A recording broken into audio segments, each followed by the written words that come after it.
바울은 오늘 이 9장 1절에서 고린도전서 9장 1절에서 네 가지 질문을 하고 있습니다. 자, 우리 고린도전서 1장 9절 한번 볼까요? 고린도전서 1장 9절 말씀 우리 다 같이 한번 읽겠습니다. 시작. 내가 복음을 전할지라도 9장 1절 9장 1절 우리 다 같이 시작. 내가 자유인이 아니냐 사도가 아니냐 예수 우리 주를 보지 못하였느냐 주 안에서 행한 나의 일이 너희가 아니냐. 자, 여기서 네 가지 질문을 하죠. 첫 번째 질문이 뭐예요? 내가 자유인이 아니냐. 한번 따라서 합시다. 내가 자유인이 아니냐. 고린도 교회는 여러 가지 문제가 많이 있었는데 특별히 이렇게 파당의 문제, 분쟁의 문제가 있었고 또 먹는 문제, 그 다음에 음행 문제. 근데 또 한 가지가 뭐냐면은 바울을 부인했어요. 바울은 사도가 아니다. 오늘날로 말하면 바울은 목사가 아니다. 이렇게 사도성을 부인했어요. 그때 바울이 그 사도성을 설명하면서 이 고린도전서 9장을 쓰는 겁니다. 그러면서 첫 번째로 사도성을 부인하는 고린도 교회 성도들에게 첫 번째 하는 질문이 뭐냐? 내가 자유자가 아니냐? 그렇게 했어요. 바울은 지금까지 나는 자유인이다 한 번도 얘기한 적 없어요. 나는 자유인이다 얘기 안 하고 바울은 항상 자기를 소개할 때마다 나는 자유인 대신에 뭐를 즐겨 쓰지요? 나는 그리스도의 종이라는 말을 많이 썼어요. 종. 그런데 우리 성경에는 사실 종이라고 번역했는데 원문에는 종이 아니고 노예입니다. 노예. 여러분 종과 노예는 다르죠? 종은 그래도 어느 정도 인권이 있었어요. 그런데 노예는 아예 인권이 없습니다. 그 노예는 인간 취급을 받지 못하고 동물과 똑같아요. 그래서 부리먹다가 힘 빠지고 하면 그냥 버리는 거예요. 이 노예인데 나는 그리스도의 노예라 그랬어요. 항상 이렇게 주장하는 바울이 고린도 교회 성도들한테는 내가 자유자가 아니냐 그런 얘기합니다. 이 말은 뭐겠어요?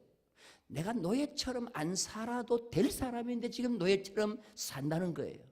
나는 자유인이라는 거예요. 여기서 자유인은 로마의 시민권을 가지고 있는 자입니다. 로마의 시민권은 당대 최고의 권리였어요. 이걸 가지고 어디를 가더라도 떵떵하며 살 수 있는 자입니다. 오늘날로 말하면 미국의 시민권과 똑같은 거예요. 여러분 미국의 시민권이 얼마나 큰 힘인지 아세요? 미국의 시민권 북한에 억류되어 있으니까 미국 시민권 가지고 있는 자가 억류되어 있으니까 전직 대통령이 갑니다. 국무부 장관이 갑니다. 비행기 타고 가가지고 그 비행기에 싣고 오고 그러는 거예요. 이게 바로 뭐냐면 미국의 시민권을 가지고 있는 자존심이에요. 북한에 납치되어 있는 데리고 올 때 오리지널 미국 사람도 아니에요. 동양인이에요. 그리고 한국 출신이에요. 그런데 그를 왜 대통령이 가서 데려오라 그러고 대통령이 그를 데려오니까 밤 새벽 2시에 공항까지 마중을 나갑니까? 미국의 자존심이라는 거예요. 미국 국민이 되면 미국이라는 사회가 그를 지켜주겠다는 거예요. 당시에 바울도 마찬가지예요. 바울이 솔직히 말해서 고린도 교회 성도들 앞에서 너 사도냐 사도 아니냐 이런 거 갖고 사실 따짐받고 그냥 지적당하고 그럴 인물이 아니라는 거예요. 내가 자유자가 아니냐. 그런데 내가 복음 때문에 내가 오늘 노예가 돼서 너희들 앞에 서 있다는 거예요. 그러니까 내가 이런 존재라는 것을 너희들이 좀 인정해 달라는 것입니다. 자, 두 번째 질문이 뭐예요? 내가 자유인이 아니냐. 그 다음에 내가 사도가 아니냐. 내가 사도가 아니냐. 초대교회는 사도는 세 가지의 조건이 있어야 됩니다. 첫 번째 조건이 뭐냐? 주님에게 직접 부르심을 받아야 돼요. 그리고 주님과 함께 공동체 생활을 해야 됩니다. 그리고 주님의 부활을 목격했어야 돼요. 이게 사도가 될 수 있는 조건이에요. 그러니까 바울은 한참 뒤에 개종을 했기 때문에 고린도 교회 사람들이 아니다. 바울은 사도가 아니다. 주님에게 직접 부름을 받지 못했다고 그렇게 얘기를 하는 겁니다. 그런데 여러분들 바울이 사실 시간적으로 보면 주님이 승천하시고 난 뒤에 부름을 받았지만 영적으로 주님이 나타나셔서 바울을 사도와 똑같은 대우를 해주셨고 불러주셨습니다. 그리고 사도들이 일으키던 기적을 바울은 가는 곳마다 동일하게 일으켰습니다. 루스드라에서 나면서부터 안진뱅이 단절을 일어서라 그러니까 안진뱅이가 일어섰습니다. 빌립보 감옥에 갇혔을 때 찬송하고 기도했더니 지진이 나고 옥문이 열렸어요. 베드로가 예루살렘 감옥에 갇혔을 때 일어났던 일과 똑같이 일어나는 겁니다. 내가 사도가 아니냐? 세 번째 질문이 뭐예요? 우리 주를 보지 못하였느냐? 사도가 되려면 부활의 주님을 목격한 자가 돼야 되는데 자기도 주를 봤다는 거예요. 다메섹 도상에서 부활의 주님을 만났고 직접 소명을 들었다는 것입니다. 바울이 다메섹에 있는 예수 믿는 사람들을 잡기 위해서 다메섹으로 가다가 정오쯤 되어 하늘로부터 강한 빛이 바울에게 비칩니다. 눈을 뜰 수가 없습니다. 그리고 음성이 들립니다. 네가 왜 나를 핍박하느냐? 당신이 누굽니까? 네가 핍박하는 예수라. 교회를 핍박했지 예수를 핍박한 적이 없는데 그 주님이 나타나셔서 분명하게 음성을 들려주는 겁니다. 다시 말해서 바울은 고린도 교회 성도들에게 내 사도를 부인하는데 나는 사도다. 내가 부활의 주님을 내가 직접 목격했다는 겁니다.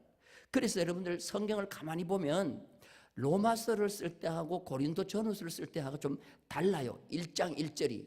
그래서 내가 세 군데 성경을 동시에 여러분들에게 한번 보여드릴 테니까 여러분이 보시면서 한번 읽으면서 뭐가 다른가를 한번 보겠습니다. 자, 로마서와 고린도서의 시작의 차이점이 달라요. 자, 로마서 1장 1절 다 같이 한번 읽을까요? 다 같이 시작. 예수 그리스도의 종 바울은 사도로 부르심을 받아. 자, 이게 보세요. 예수 그리스도의 종 바울은 사도로 부르심을 받아. 이게 로마서 1장 1절이에요. 고린도전서 1장 1절을 보여주세요. 다 같이 읽겠습니다. 시작. 하나님의 뜻을 따라 그리스도 예수의 사도로. 자, 이게 뭐가 들어갔어요? 뭐가 들어갔어요? 이걸 동시에 다 세 개를 다 비춰주라고 박스 안에 넣어가지고 줬는데 내가 정확하게 전달을 못해가지고 그런데 뭐가 들어갔어요? 하나님의 뜻을 따라. 고린도 후서 1장 1절도 봐요. 다 같이 시작. 하나님의 뜻으로. 여기는 따라가 아니고 말미암아. 그게 그거예요. 그냥 미치나 어버치나 똑같은 거예요. 그러니까 지금 고린도서를 쓰면서 왜 하나님의 뜻을 따라라는 것을 로마서에 넣지도 않았던 것을 왜 넣어요? 지금 바울은 사도가 된 것이 자기 뜻대로 된 게 아니고 누구 뜻대로 됐다는 거예요. 하나님의 뜻을 강조하는 거죠. 왜 그렇게 했을까요? 그걸 왜 고린도서를 쓰면서 바울이 넣었을까요? 고린도 교회 성도들이 뭐를 무시해요? 바울을 사도성을 무시하고 하나님의 부르심 없이 자기가 하고 싶은 자기 의로 지금 저렇게 사도짓을 하고 있다 이렇게 얘기하니까 하나님의 뜻으로 나는 사도가 됐다는 것을 첨가시킨 거예요. 여기서 바울은 고린도 교회 성도들에게 의도적으로 나는 하나님의 뜻을 따라 예수의 사도가 되었다 하는 걸 밝히는 겁니다. 자, 여러분들 내가 열심히 일을 해요. 열심히 교회를 열심히 해요. 그런데 상대가 나를 뭐하냐? 의심을 해요. 의심. 그 다음에 오해를 해요. 오해. 내가 열심히 전도하고 열심히 봉사하고 열심히 성가대하고 하는데 상대가 나를 오해해요. 그러면 여러분들 내가 오해받을 때 즉각적으로 나에게 나타나는 반응, 행동이 뭐예요? 어떻게 해요? 이게 일이라고 칩시다. 이게 일이라고 칩시다. 누가 오해를 해. 그럼 어떻게 해요? 에이, 내가 미쳤나? 내가 이렇게 오해받으면서 해. 에이, 일을 놔버려요. 일을 던져버리는 게 보통 사람들의 특징이요. 근데 만약에 상대가 오해하고 상대가 나를 모함한다고 해가지고 에이 하고 던져버렸다. 그 사람은 지금 감정에 충성한 사람이요, 사명에 충성한 사람이요. 그럼 여러분 한번 던진 적이 있어요, 없어요? 던지면 감정에 충성하는 사람이에요. 근데 내가 오해를 하든지 뭘 하든지 간에 그래 하려면 해라. 그래 나는 하나님의 뜻으로 내가 이 사명 받았다 하고 꾸준히 성가대도 하고 꾸준히 교사도 하고 아멘도 안 하는 거 봐야 돼. 꾸준히 성가대도 하고 꾸준히 교사도 하고 꾸준히 식당도 들어가고, 이게 바로 뭐냐? 사명 따라 일하는 사람이에요. 근데 감정대로 일하는 사람은 부득불하지 않아. 근데 오늘 바울은 뭐라고 하냐면은 사명, 복음 전하는 일은 내가 부득불할 것입니다. 여러분, 부득불이라는 말이 뭐예요? 부득불.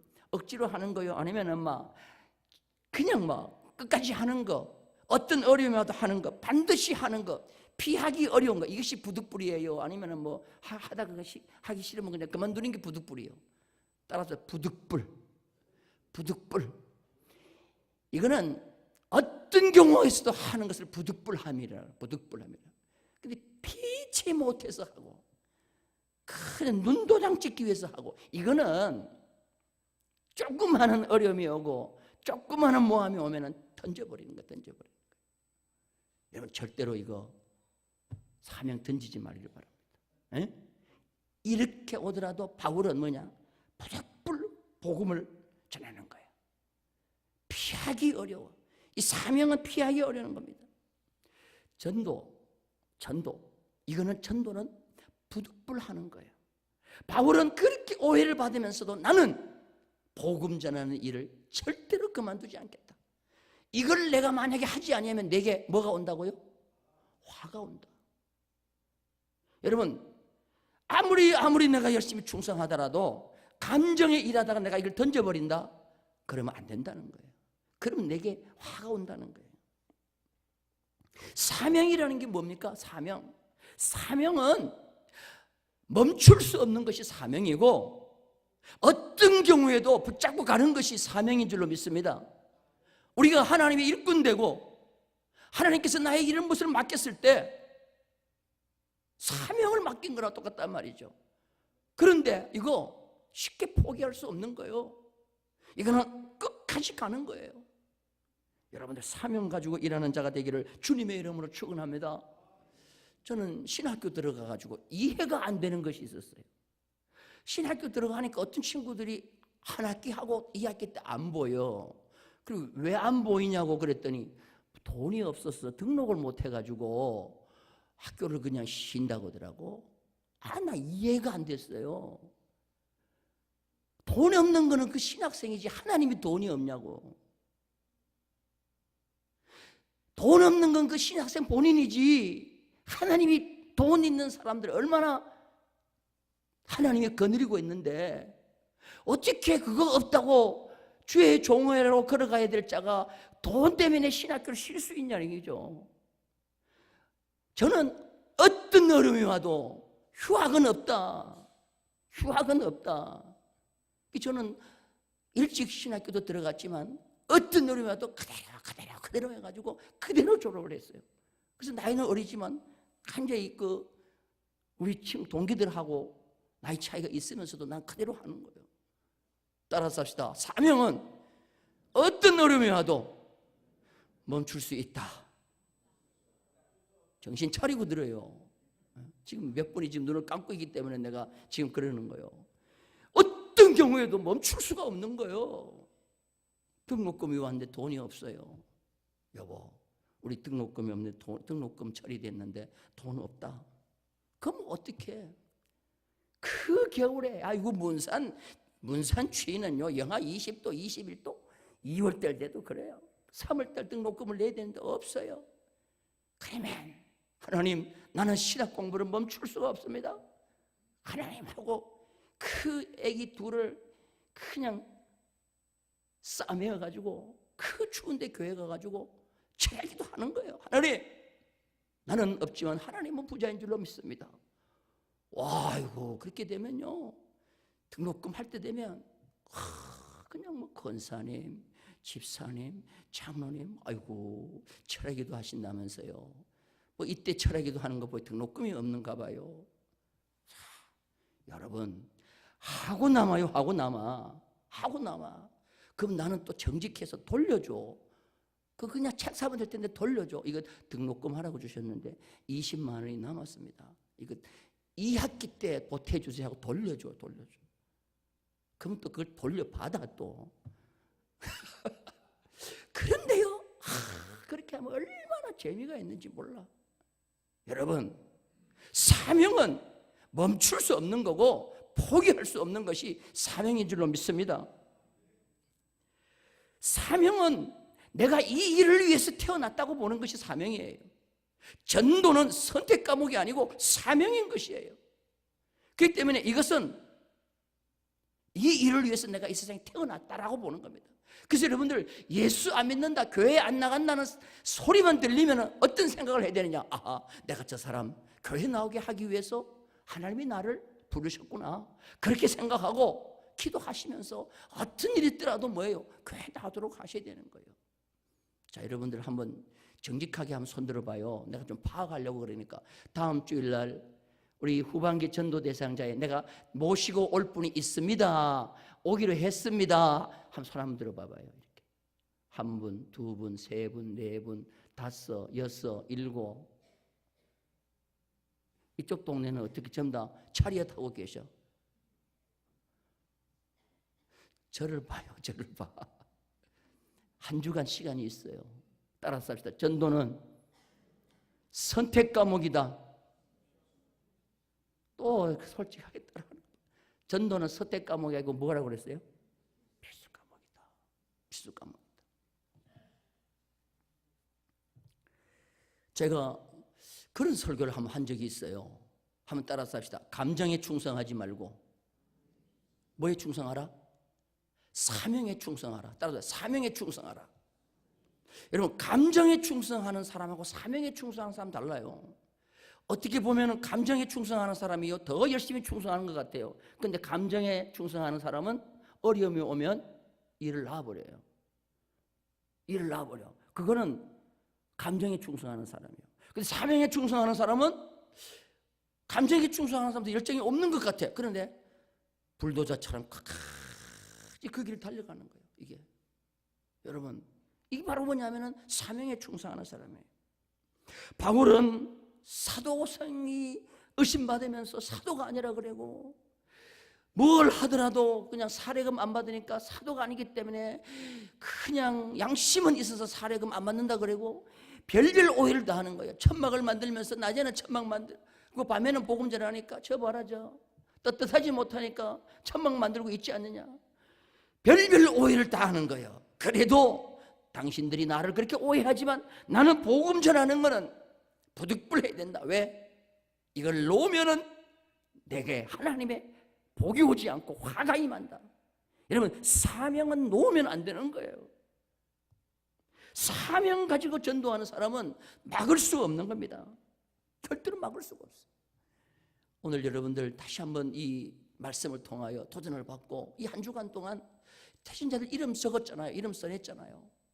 가서 사정이라도 하세요. 사정이라도 하세요.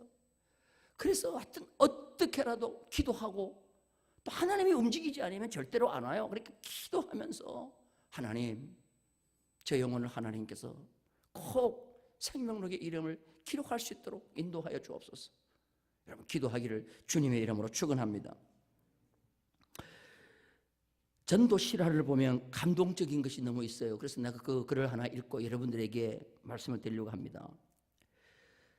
1975년 제가 고등학교 1학년 때 정도 될 것 같아요. 75년 1, 2학년 때. 그때 진짜 이 대한민국을 벌벌벌 떨게 했던 사건이 있어요. 살인사건. 17명을 살해하고 4명을 다치고 1명을 강간 미수에 그친 70년대의 살인마 누구죠? 김대두 사건. 그거 저도 그때 뉴스를 들으면서 그때 대한민국에 밤에 다니는 사람이 별로 없었어요. 수도권에서는. 그가 17명을 죽였는데, 물론 뭐 강도시설을 하면서 죽였는데 그거는 그냥 원한에 의해서 사람을 죽일 목적이지 돈 뺏을 목적은 아니에요. 17명을 죽이면서 그가 남한테 돈 뺏은 게 얼마인지 아세요? 26,800원. 26,800원을 뺏었어요.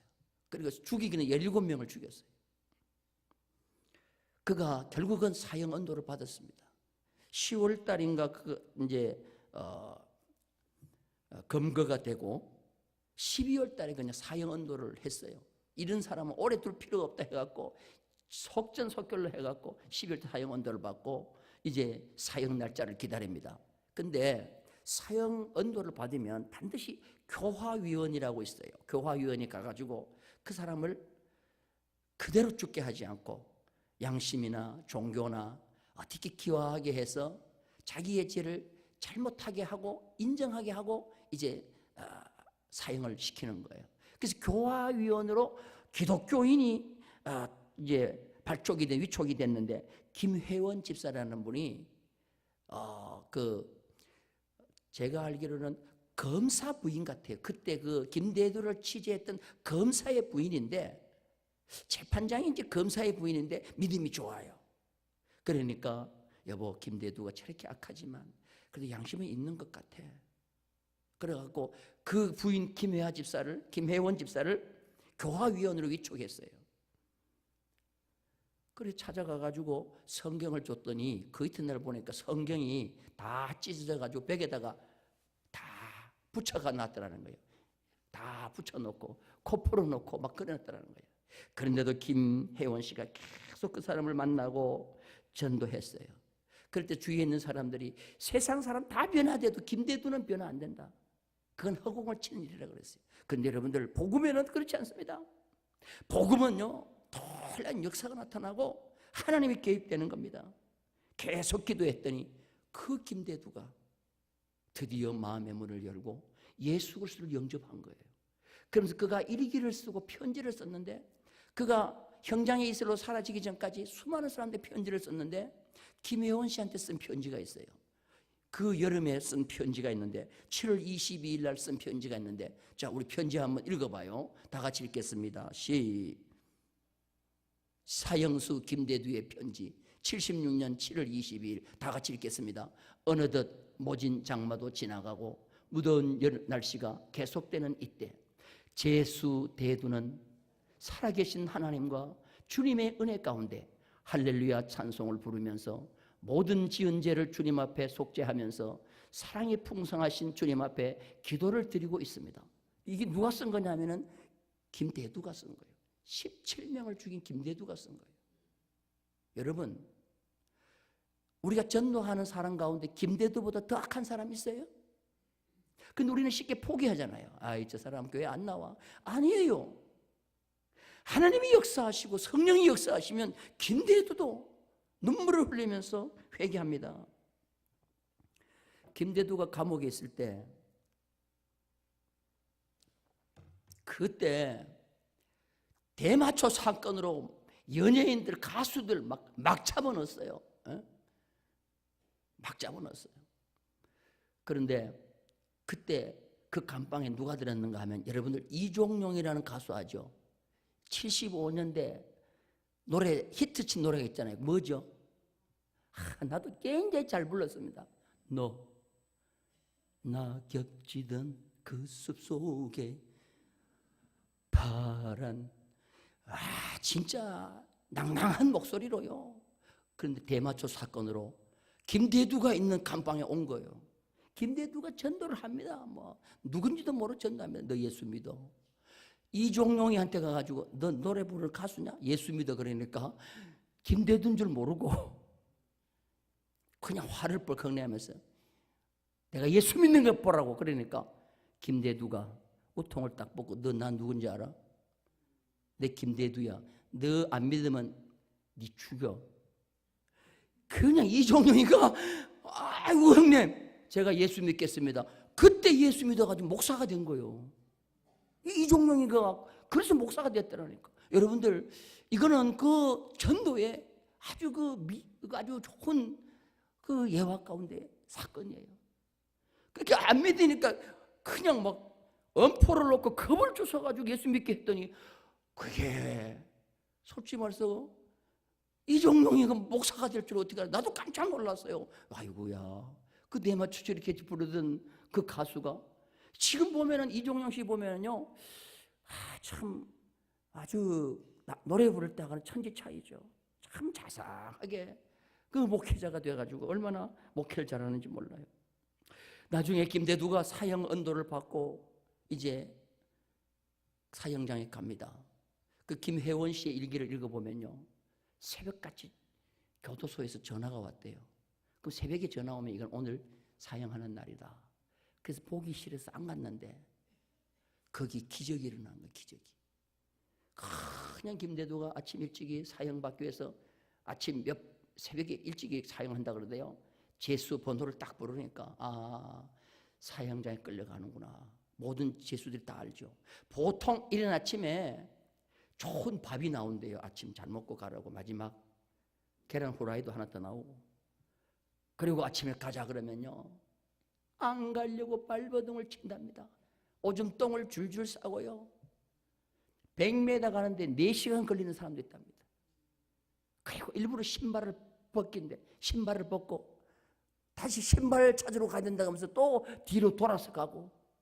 근데 김대두 올 것이 왔다 생각하고 그냥 그 교도관 복도를 지나가는데 나 오늘 주님의 품에 안긴다. 나 천국 간다. 너희들 예수 잘 믿어라 그러니까 죄수들이 창살에 나와가지고 예수 예수 예수. 와, 이거는 전쟁터에 싸우러 나가는 거와 똑같은 모습. 우리 예수 예수. 그리고 마지막 사형 집행 전에 목사님이 누가복음 23장 42절 43절을 읽었답니다. 자, 우리 한번 볼게요. 다 같이 시작. 이르되 예수여 당신의 나라에 임하실 때에 나를 기억하소서 하니 예수께서 이르시되 내가 진실로 내게 이르노니 오늘 네가 나와 함께 낙원에 있으리라 하시니라. 사형수에게 이런 성경 읽는다는 거 참 힘든 일이죠. 그러니까 아멘 하더라는 거야. 그리고 마지막 소원이 뭐냐니까 찬송가 493장을 불러달라는 거예요. 찬송가 493장이 하늘 가는 밝은 길이 내 찬송을 부르고 그리고 이제 나는 주님의 품에 안깁니다 하고 사형대에 올라갔다는 거예요. 여러분, 그런 분들 사형 참 시키기 힘들 것 같아요. 예? 그래서 사형제도는 피해자는 것이 그래서 나오는 거 아니겠습니까? 전도는 상대를 가리지 않고, 전도는 어떤 오해가 있어도 어떤 모함이 있어도 이거는 부득불할 일입니다. 부득불할 일입니다. 전도하지 않으면 내가 화가 미친다. 여러분들, 예수님이 화했을진저 하면서 막 굉장히 저주한 사람들이 있어요. 누구예요? 화했을진저 누구요? 서기관들과 바리새인들이요. 화했을진저 외식하는 자들이요. 그 화했을진저가 바울이 쓴 내게 화가 있다는 말이에요. 그러면 바리새인들과 서기관들과 사두개인들과 외식자들만 화 있는 것이 아니고 내가 전도하지 아니하면, 전도해야 될 자가 내 앞에 있는데 내가 하지 아니하면 내게 뭐가 있어요? 그 화가 내게 있다는 거예요. 그러니까 우리가 전도하지 않을 수가 없는 거죠. 음주 사실을 알면서, 여러분, 저 사람이 음주를 했는데 음주를 한 사실을 알면서 내가 키를 그 사람에게 줬다, 이거 구속돼야 안 돼요. 여러분, 이거는 키 준 사람도 같이 처벌을 받습니다. 왜? 상대가 술을 먹은 걸 아는데 거기 동승해도 같이 처벌받고 키를 줘도 처벌받는 거예요. 이게 바로 방조죄라는, 음주 방조죄라는 거예요. 여러분, 자살도 방조죄가 있어요. 자살한다는 사람 도와주면 자살 방조죄예요. 지옥 갈 사람 가만 내버두면 무슨 죄예요? 지옥 방조죄예요. 지옥 방조죄. 자, 에스겔 3장 11절 말씀입니다. 우리 다 같이 한번 읽겠습니다. 시작. 사로잡힌 내 민족에게로 가서 그들이 듣든지 아니 듣든지 그들에게 고하여 이르기를 주 여호와의 말씀이 뭐예요? 듣든지 아니 듣든지 그거는 그들 책임이고 네가 다 하라는 거예요. 어떤 게도 복음 전하라는 거예요. 열왕기하 7장에 보면은 이스라엘을 아람 나라 군대가 포위를 하고 이제 전쟁을 일으킵니다. 아수르 군대가 와가지고, 아람 나라 군대가 와가지고 그냥 싸우는 게 아니에요. 그냥 성을 뺑 돌아 지인치고 경제 제재 조치를 취하는 겁니다. 밖에서 아무것도 못 들어가게 만드는 거예요. 양식도 못 들어가고 물도 못 들어가고 아무것도 못 들어가. 그리고 너희들 빨리 항복하고 나오라는 거예요.